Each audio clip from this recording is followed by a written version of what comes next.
오늘은 예수님께서 십자가 죽음을 위해 예루살렘으로 입성하신 것을 기념하는 종려 주일입니다. 이때는 유월절 기간이었습니다.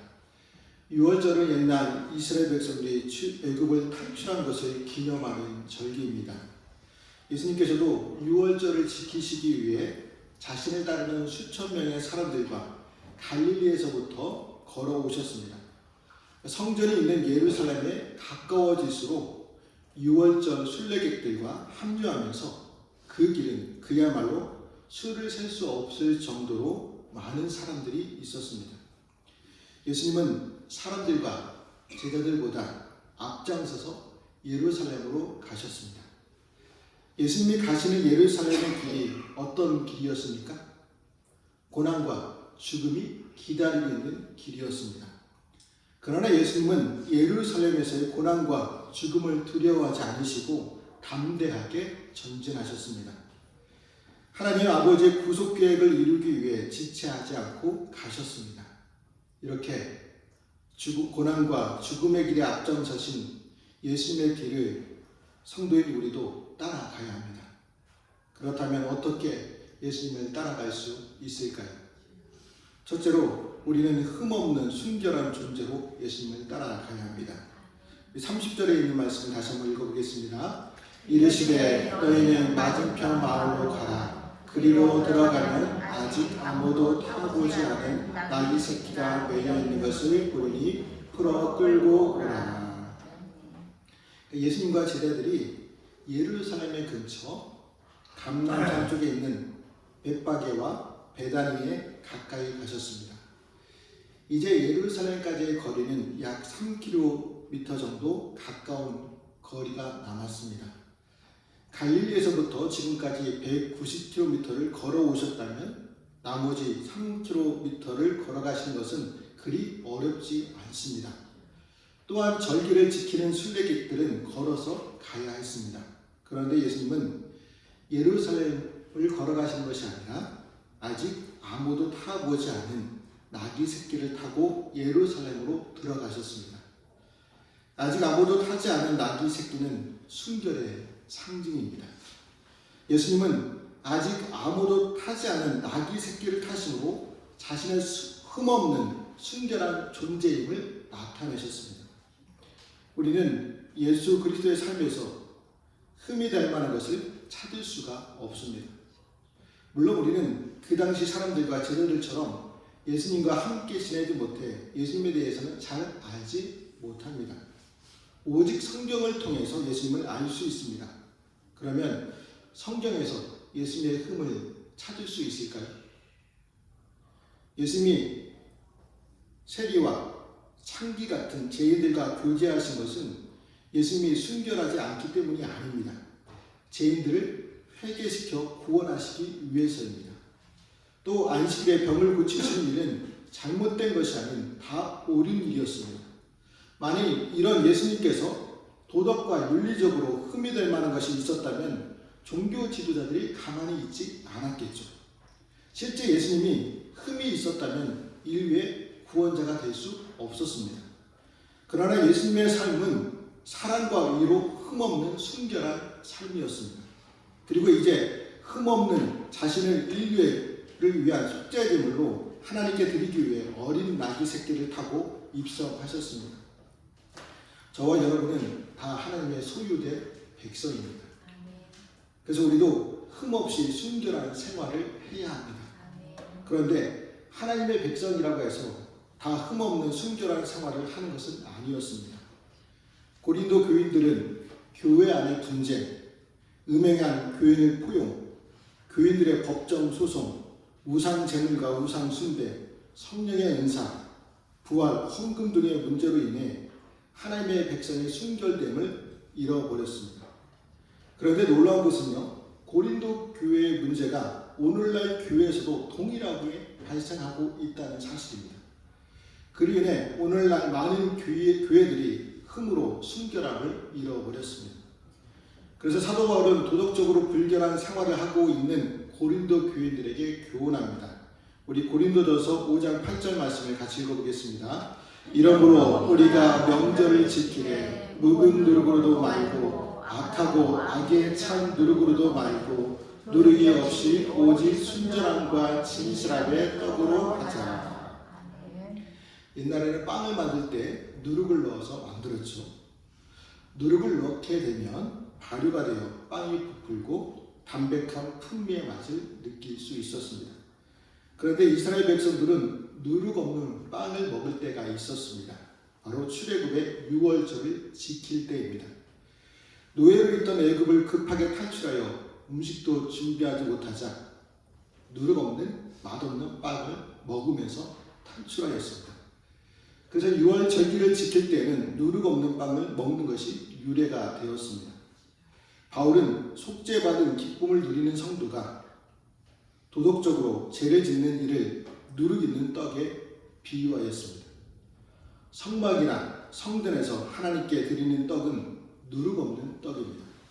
만약 떡에 누룩을 넣어 하나님께 드리면 하나님께서 받지 않으시고 제사법을 어겼기에 큰 벌을 받아야 했습니다.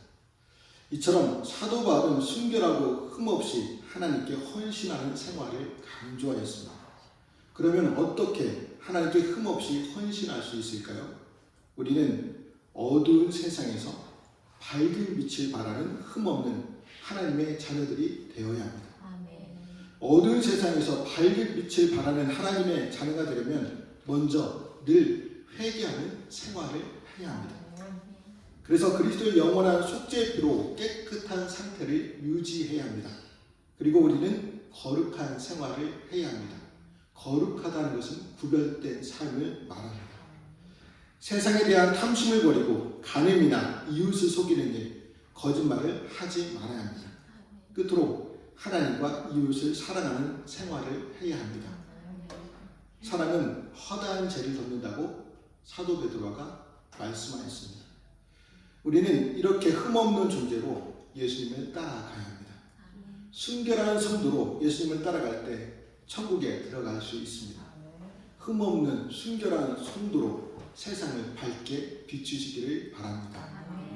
둘째로 우리는 주님이 쓰시겠다고 하면 망설이지 말고 자신을 드릴 수 있어야 합니다. 우리 33절과 34절 말씀도 같이 읽어보겠습니다. 낙이 새끼를 풀 때에 그 임재들이 이르되 어찌하여 낙이 새끼를 푸느냐 대답하되 주께서 쓰시겠다 하고. 그러니까 낙이 새끼의 주인들은 주가 쓰시겠다고 제자들의 말에 군말 없이 즉시 나귀를 주었습니다. 그래서 그 나귀는 영광스러운 주님을 태우고 사람들의 환호와 찬송을 받으며 주님과 함께 예루살렘 성으로 입성하게 되었습니다. 만일 주인이 나귀 새끼를 주님께 드리지 않았다면 그 나귀는 어떻게 되었을까요? 사람이나 짐수레를 끄는 가축으로만 쓰임받았을 것입니다. 그러나 주님께 드려짐으로 구약의 메시아에 대한 예언이 이루는 만왕의 왕이 타시는 존귀한 나귀가 되었습니다. 이처럼 보잘것 없는 것일지라도 주님께 드려지면 거룩하고 영광스럽게 변화됩니다. 타락한 마음을 주님께 드리면 의롭고 선한 마음으로 변화시켜 주십니다. 하나님을 사랑하고 이웃을 사랑하는 마음이 되게 해 주십니다. 썩어질 우리 몸을 주님께 드리면 썩지 않을 신령한 몸으로 만들어 주십니다. 보잘것없는 물고기 2마리와 보리떡 5개를 드리면 수천 명이 배불리 먹을 수 있는 양식으로 변화시켜 주십니다. 주님이 쓰시겠다고 요구하면 망설이지 말고 드려야 합니다. 내 재능을 원하신다면 재능을 드리고 내 물질을 원하신다면 물질을 드려야 합니다. 주님이 우리의 것을 원하시는 목적은 우리에게 손해와 희생을 요구하시는 것이 아닙니다. 유익을 주시고 영원한 가치 있는 것으로 만들어 주시기 위해서입니다. 우리는 교회 안에서는 우리의 것을 섬김과 봉사를 통해 드리고 이웃에게는 선행과 구제를 통해 드려야 합니다. 그렇게 하면 우리 자신과 우리의 삶이 주님의 거룩한 소유가 되어 영원히 가치 있는 것들로 변화됩니다. 고대 세계에는 연금술사가 있었습니다. 연금술사는 굴이나 나무로 금을 만들기 위해 연구하고 노력하였습니다. 그러나 굴이나 나무로 금을 만드는 일은 끝내 하지 못했습니다. 그럼에도 연금술사의 끊임없는 노력으로 화학, 금속학, 물리학, 약학, 점수학, 기후학 등 근대 과학의 발전을 이루는 데 큰功을 세웠습니다. 우리는 우리의 인생의 연금술사가 되어야 합니다. 우리의 가진 것을 주님께 드려 하늘의 영원한 가치를 지닌 것으로 만드는 연금술사들이 되어야 합니다. 그로 인해 나 자신을 드려 주님께 쓰임받으시기를 축복합니다. 셋째로 우리는 주님의 왕되심을 높여드리며 선포해야 합니다. 우리 37절과 38절 말씀도 같이 읽어보겠습니다. 이미 감난산 내리막길에 가까이 오시매 제자의 온 무리가 자기들이 본 바 모든 능한 일로 인하여 기뻐하며 큰 소리로 하나님을 찬양하여 이르되 찬송하리로다. 주의 이름으로 오시는 왕이요 하늘에는 평화요 가장 높은 곳에는 영광이로다 하니. 제자들은 주님이 타고 갈 나귀에 안장이 없는 것을 보고 자기들의 겉옷을 안장을 만들어 드렸습니다. 그러자 이 모습을 본 백성들이 다 겉옷을 벗어 주님 가시는 길에 깔아 드렸습니다. 이러한 모습은 주님을 왕으로 존중하는 모습입니다. 옛날에는 왕이 낙이나 말을 타고 갈 때 양탄자를 깔아 주었습니다. 그런데 양탄자가 없자 사람들은 자기의 겉옷을 대신하였습니다. 여기서 우리는 한 가지 교훈을 얻게 됩니다. 성도인 우리가 먼저 주님을 높이는 생활을 한다면 다른 사람들도 주님을 높이게 된다는 사실입니다. 성경을 보면 성도들이 주님께 충성하고 주님을 높이면 주님을 모르는 이방 사람들도 주님의 권위를 존중하였습니다. 한 예로 다니엘입니다. 다니엘은 바벨론 나라로 포로로 잡혀갔습니다. 그러나 다니엘은 포로였음에도 불구하고 매일 예루살렘 성전을 향하여 하나님께 기도했습니다.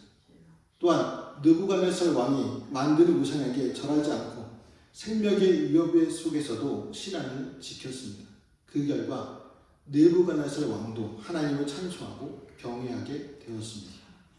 또 초대교회 성도들이 하나님을 열심히 섬기고 구제와 선행을 한 결과 교회가 많은 사람들에게 칭송을 받았습니다. 우리 중에는 교회가 세상에서 점점 그 권위를 인정받지 못하다고 걱정하고 있습니다. 그리고 세상 사람들이 교회를 무시하는 것은 알지도 믿지도 못해서 교회를 무시하고 비난한다고 말합니다. 그러나 교회가 세상 가운데서 권위를 잃어가고 있는 가장 큰 원인은 바로 우리 자신에게 있음을 알아야 합니다. 교회가 세상에서 존중받지 못하는 것은 주님을 높이고 주님께 헌신하고 주님의 진리를 실천하는 성도들이 적기 때문입니다.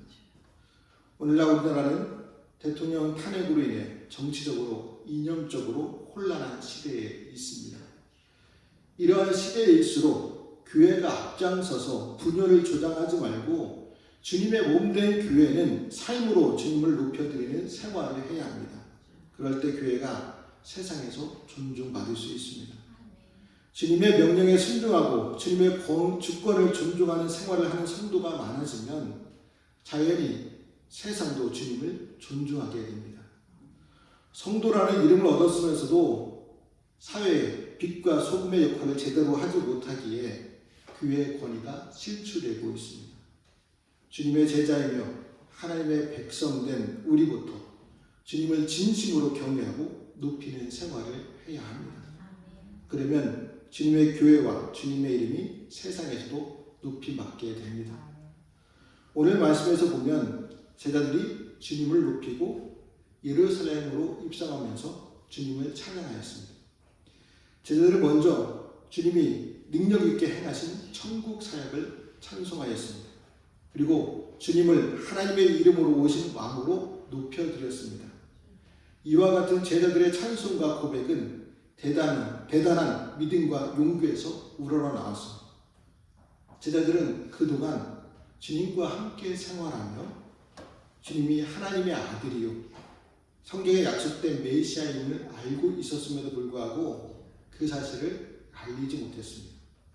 왜냐하면 바리새인들이나 종교 지도자들이 두려웠기 때문입니다.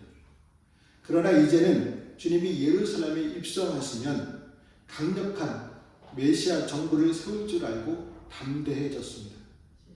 그래서 종교 지도자들이 모여있는 예루살렘 한복판을 지나면서도 주님이 이스라엘이 이제껏 기다리던 그 메시아임을 외치며 찬송하였습니다. 그런데 제자들이 주님의 입성과 함께 당장 메시아 정부가 들어설 것으로 기대한 것은 그릇된 생각이었습니다. 하지만 적들의 소굴에서도 주님을 담대히 높이고 선전한 일은 우리가 본받아야 합니다. 예수님은 잡히시기 전날 밤에 제자들을 교육하면서 너희가 귓속말로 듣는 것을 집 위에서 전파하라고 명령하셨습니다.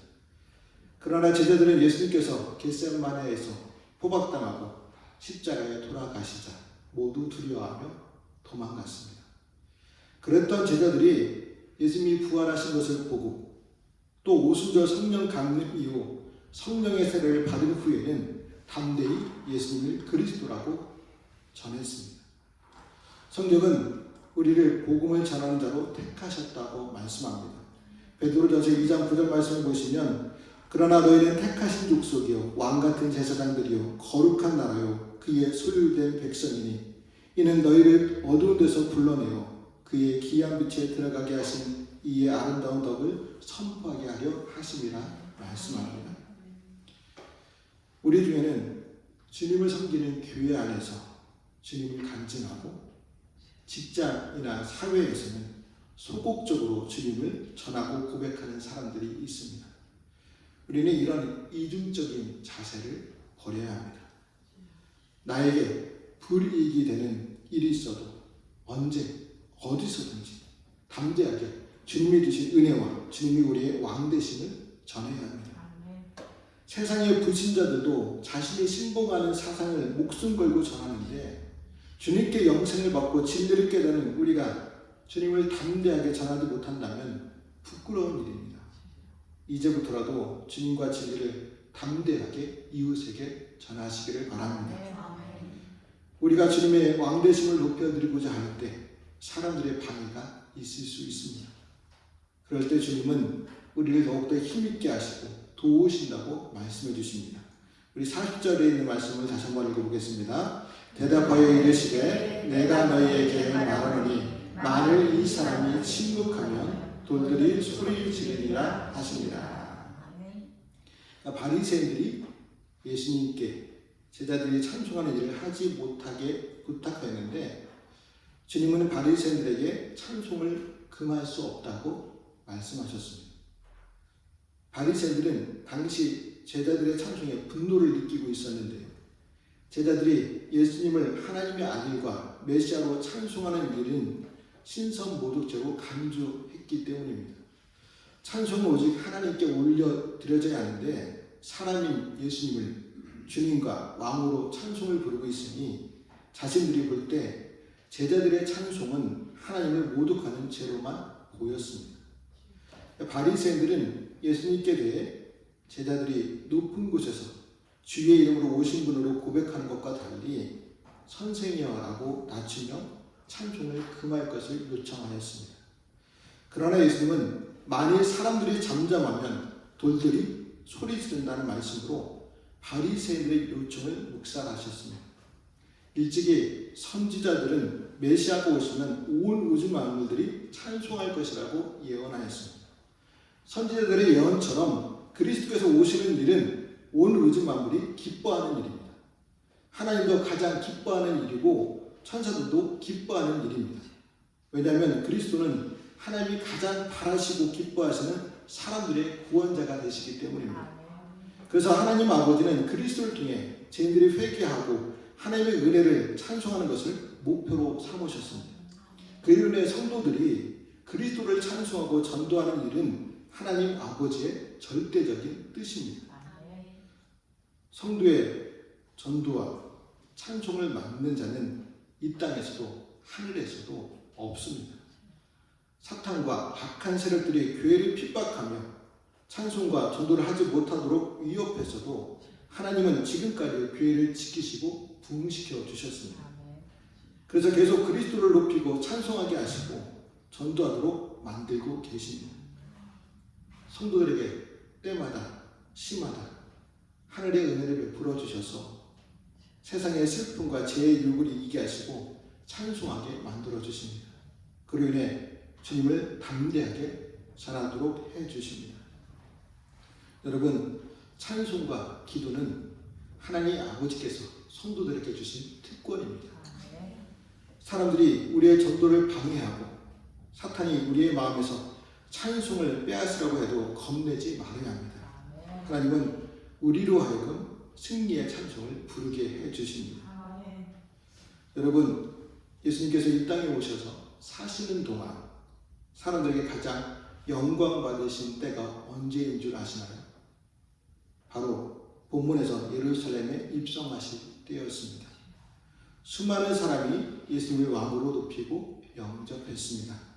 그러나 예수님은 사람들이 곧 자신을 배신하고 버릴 것을 아셨습니다. 그리고 예루살렘 성이 주님께 왕의 자리 대신 죽음의 십자가를 내어줄 것도 아셨습니다. 그래서 슬퍼하시고 우셨습니다. 이렇게 사람들의 죄와 불신함은 주님이 가장 기뻐하셔야 할 날에도 주님을 슬프게 만들었습니다. 그래서 예수 그리스도의 피로 구원받은 우리는 그 은혜와 사랑에 합당하게 생활하고 믿음과 충성을 끝까지 지켜야 합니다.